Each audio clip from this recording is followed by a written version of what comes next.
Hi there, love. You're listening to episode 1 of the Being and Doing Now podcast, where we explore what it means to know yourself better, love yourself more, and share from the heart.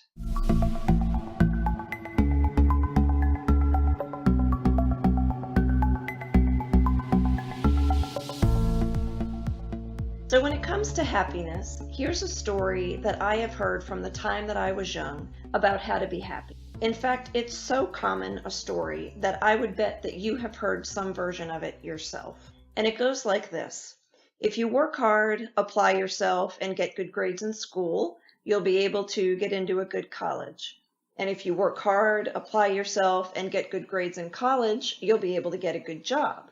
And if you work hard, apply yourself, and do well in your career, you'll be able to earn a good salary and get benefits.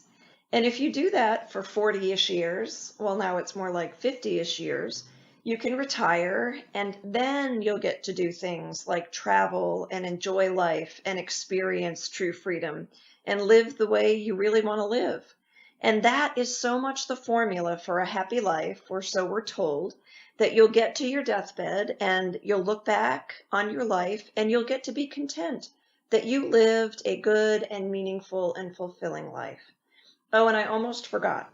Along the way of those 40 or 50 years of working, you're to meet your mate and get married and have children and buy a home for all of you, likely with a white picket fence somewhere in the suburbs, and then teach your children to do all the things that you did and continue the cycle. So I want to say first and foremost that there is absolutely nothing wrong with that story. If you are living that life and you truly feel happiness and joy and contentment as you're doing so. You're not just going through the motions and doing what you think you should be doing or living according to the storyline and telling yourself that you're happy. But if you're genuinely feeling happy, it's not a bad story and it's not a bad life. It's a really good life to live. And know that I'm not knocking it at all if that is how and when you feel happy. My question is this though. If that is such a surefire way to happiness for everybody, why do so many of us who start down that path come to find ourselves so incredibly unhappy or discontent or like something is missing? And why are so many of us seeking and finding other ways to live that do align with our own joy? So what I want to focus on today are 3 types of stories that shape our lives. The story I just mentioned is of the first type. And I call those the stories that are told to us. And the one I mentioned is just one story that we hear. And that's often when we're young and we're vulnerable and we're impressionable. You know, these stories are often told to us by very well-meaning, well-intentioned people who are tasked with taking care of us and keeping us safe. You know, it's their job to help teach us about the world and guide us to our highest and best good. People like parents and elder family members and teachers and spiritual or religious leaders. And I mean, unless things go terribly awry in the form of abuse or being in the care of people who really don't have our best interests at heart, I believe these folks genuinely do their best to guide us along the road of life. So before we go any further down this path of these stories that shape our lives, I just want to take a minute to look at 3 of the challenges I see with this oral tradition we have with these stories that are told to us. Because I think it's in looking at the challenges that we can see through to some of the truths. So first, what these often well-meaning and again well-intentioned folks share with us are their perceptions and perspectives about concepts like happiness and fulfillment and abundance, which, as we discover as we move through life, don't necessarily align with our own. They may be repeating a story that they heard and that was passed down to them from previous generations, or they could be offering us what they personally believe to be true. And while these tales might contain bits of truth and wisdom, taking as wholesale truth the stories that were told as children about how to live or what happiness looks like really isn't an effective method of living joyfully. So second, being happy takes a set of qualities and even skills that not everybody is willing to develop. We engaged in them rather naturally when we were kids, like living from a place of openness and love, finding joy in the seemingly simple moments, playing with absolute abandon. So sometimes it's a matter of us just reconnecting with what we already know, but we've lost touch with along the way. And other times we do need to develop certain skills if we want to be happy, like learning how to reframe deeply ingrained beliefs or how to navigate painful experiences with wisdom and compassion for ourselves and for other people. And, given that nobody can guide us to a place that they have been unwilling or unable to go themselves, let's face it, not every elder or person who presents themselves as a guide for us is actually going to be a suitable guide for us. So the third challenge with the story is that happiness is a very individual process. It is not a one-size-fits-all thing. Saying that there's one way to live and thrive, it's like walking into a vast clothing store where there are seemingly infinite options for color and size and style, but saying that you can only go pick from this rack right here, and on the rack are one size, one color pants and tops. I mean, that seems ridiculous, right? So I see the story about the good grades, the good college, the good job, etc., as one that's infused with lots of opinion, lots of shades of gray, lots of expectations and gaps, falsehoods, half-truths, and even some kernels of real truth. But we've got to pick through and discern what the truth is and what the half-truths are and where the gaps are to get to the gold for us. It's really like separating the wheat from the chaff. So in the story, I see that there are some aspects of truth that speak to both the way our society is set up right now and in what we can glean from it in terms of things that are genuinely valuable to us.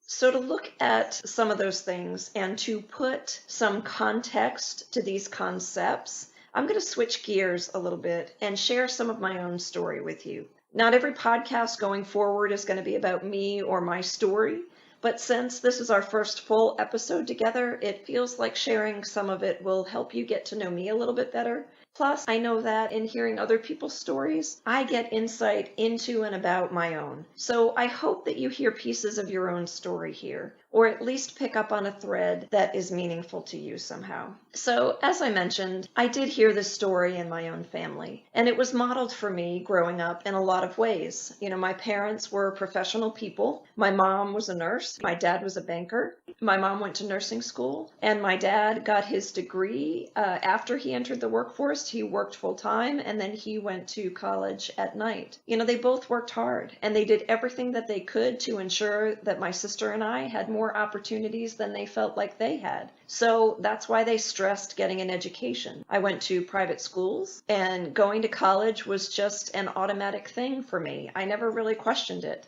And yes, I do realize that that is a very privileged kind of perspective.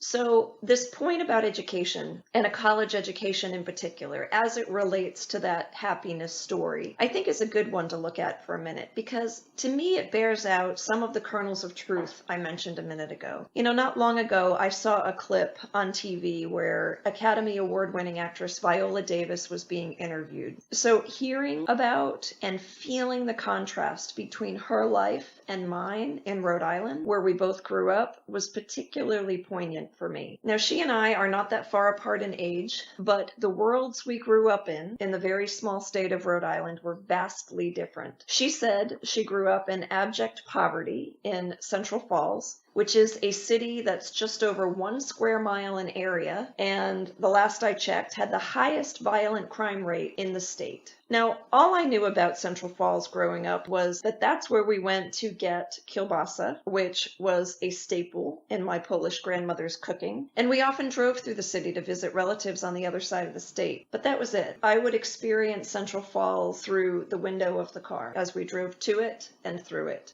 But Viola Davis had a very different view, not only about Central Falls, but of life. She said she grew up in abject poverty, in rat-infested apartments, and she had to steal and get food out of garbage cans just to eat. So contrast that with my experience, where I went to private schools. I never had to worry about having a roof over my head. I had my own bed and my own room in a beautiful home, and I never had to worry about where food was going to come from. So here's what Viola Davis said about education in that little clip that I saw. She said it was an equalizer. It was the way to level the playing field for someone like her who had grown up in poverty. So there absolutely are benefits to getting a college education and ways that it contributes to a better and happier life. And that is one very powerful example. You know, education also opens our worlds by exposing us to different ways of thinking and being. It teaches us how to think, how to look at things more critically and from different viewpoints. It doesn't teach us what to think, but it does teach us how to think. And it prepares us for work we may have dreamed of, like being a doctor or a lawyer or a writer. And quite frankly, from a very practical standpoint, in modern society, having a college degree means that you're going to have access to a number of higher paying and often better quality jobs that folks who don't have a degree simply don't have access to. A lot of times, unfortunately, they find that those doors are closed to them. They may have the practical experience or the work experience, but if they don't have a degree, often they're turned away or worse, not even considered. So a college degree can make a huge difference in the quality of life. I'm not denying any of that by any stretch of the imagination. But who says it needs to be a 4-year degree? I mean, if you love working with natural materials like wood or stone, maybe what would feel best for you is going to a trade school. The world needs skilled labor, and it is an honorable profession. The point is, the path is yours to pave, because the notion of getting a 4-year degree is not a promise or guarantee of a happy life, and the path does not look the same for everyone. And it's not part of some formula like an arithmetic equation where you can put 1 plus 3 plus 5 on the left side of the equal sign. And if you don't add any other variables, you can be assured when you're done with the formula, you're going to get 9 on the right side of the equal sign each time you do it. So that's the thing, though, that's kind of implied in that story that we're told when we're young, that if you do these things, you will be happy and you'll get the outcomes you want. But as we find in life, that is not necessarily the case. There are always variables, whether they come from within us, whether they're circumstantial and we're responding to them, but there's always variables that alter the equation. So a little more about how that looked and felt for me. So being a good, quote unquote, child of the 70s and 80s that I followed the path that was laid out for me. I don't recall, as I said, ever really thinking about, much less seriously considering not going to college. It was more a part of the path, and I was doing what felt normal to me at the time and what was just kind of expected, you know, in my family and from the schools that I went to.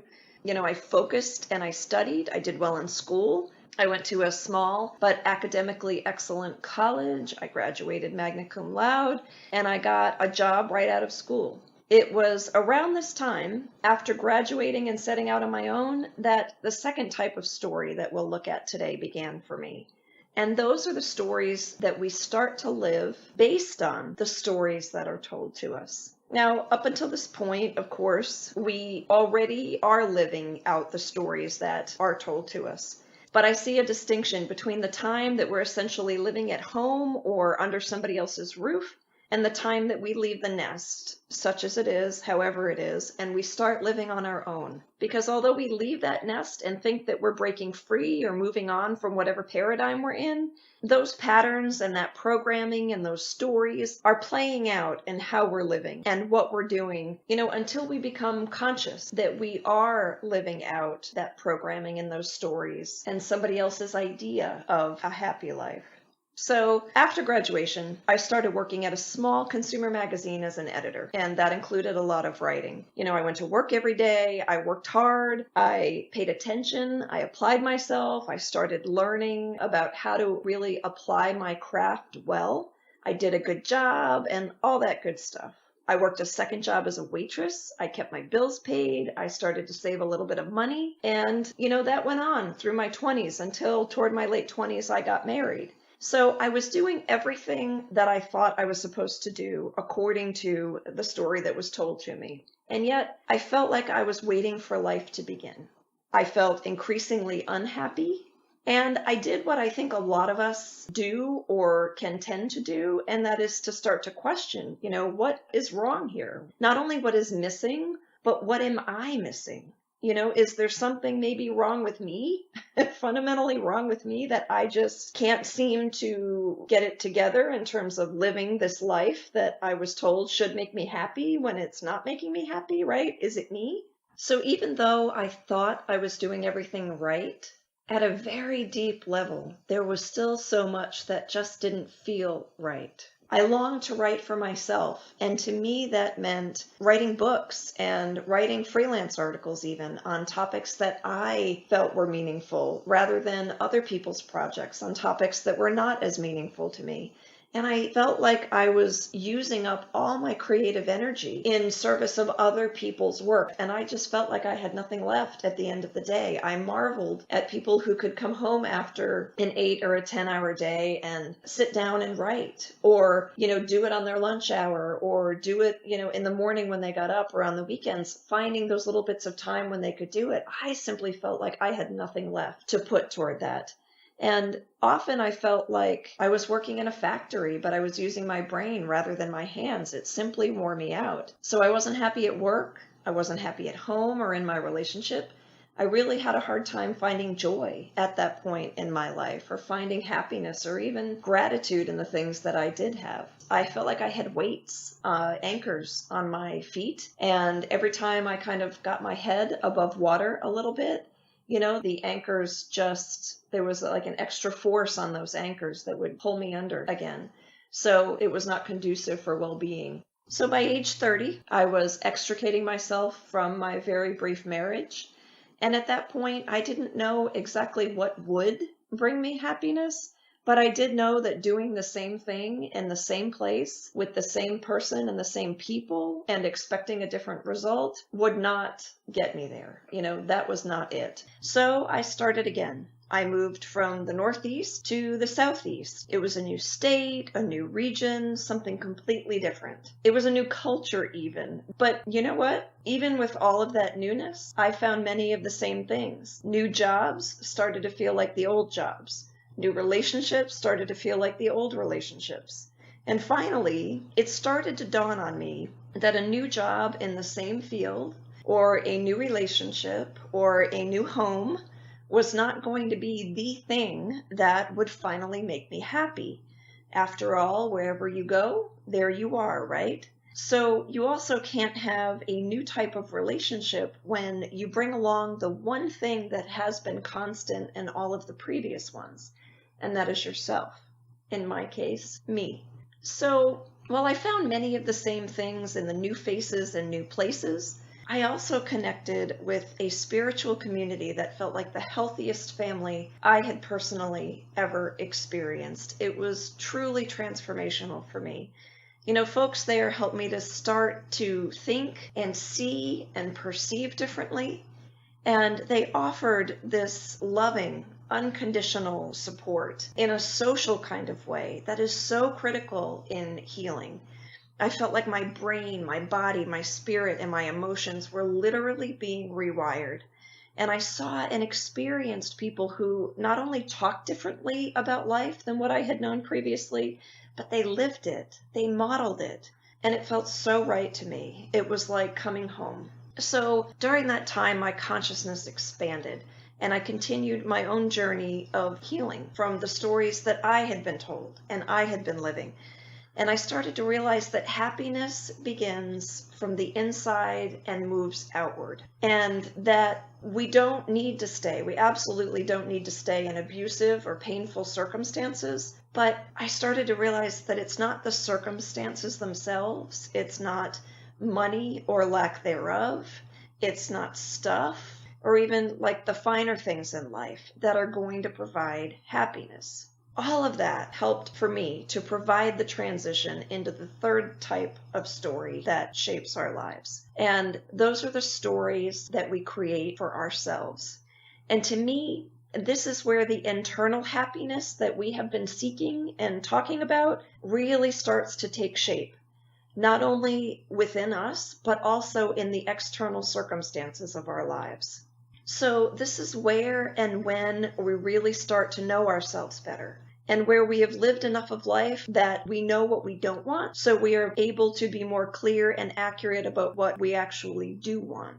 It's where and when we start to spend far more time doing what we enjoy and far less time doing what we don't. It's where and when we start to consciously simplify and remove the people and stuff and tasks and jobs and whatever it is from our lives that don't feel like they are in alignment with who we are now. It's where and when we start healing or continue the healing from old wounds and patterns and stories.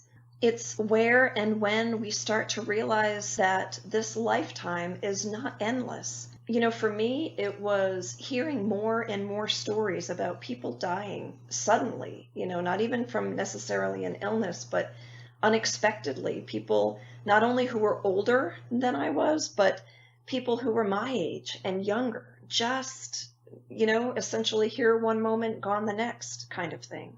It's where and when we start to realize that life is too darn short to be living anybody else's idea of what life should be or what happiness should look like, but you find it really doesn't. And it's where and when we start to realize that much of what happened to us that was so painful and so hard to let go of really wasn't about us at all. It wasn't our fault. We were not to blame. And we're tired of blaming other people or even circumstances for why we're not happy. So in the stories that you create for yourself, you are taking charge and actively crafting the life you want to live. You're not only the writer, but you're the director, and you are the star of your own story. Only you get to write it, to tell it, and to live it. And, I'm doing the same thing by creating and sharing this podcast with you, by writing about these topics that are related to all of this and that light my fire over in my monthly column at womensbusinessdaily.com, coaching and helping you live a life you love, helping you navigate those waters and get to where you want to be. All of that means that I am actively doing it. That and many other things, which I haven't even mentioned yet. So I am living now with greater joy and happiness every day than I ever have. And if I can do it, you can do it too. So, my love, that is the third kind of story that shapes our lives. There is so much to this, and for the most part today, I feel like we've talked about it in very broad strokes. So what we'll do is to keep talking about it, about what it looks like and feels like to create and shape the story for yourself, so that you have more and more not only concept, but context to help you navigate your journey. So that is all for now. Thank you so much for tuning in. If you would like to connect with me, you can do so online at my website, beinganddoingnow.com. That's also where you can go ahead and schedule a complimentary 45-minute clarity session for yourself that helps you tune into your inner GPS. It's like getting a personalized roadmap for you and your journey to help you get from where you feel like you are to actually and actively living your vision. And if you find value in this podcast, please go over to iTunes and give it a 5-star rating, leave a review, and share it with a friend. All of those things help spread the word about the show tremendously, and I greatly appreciate it. So stay tuned for episode 2, where life coach and filmmaker Chad Brown offers us some of his fabulous and timeless wisdom about life and love and adventure.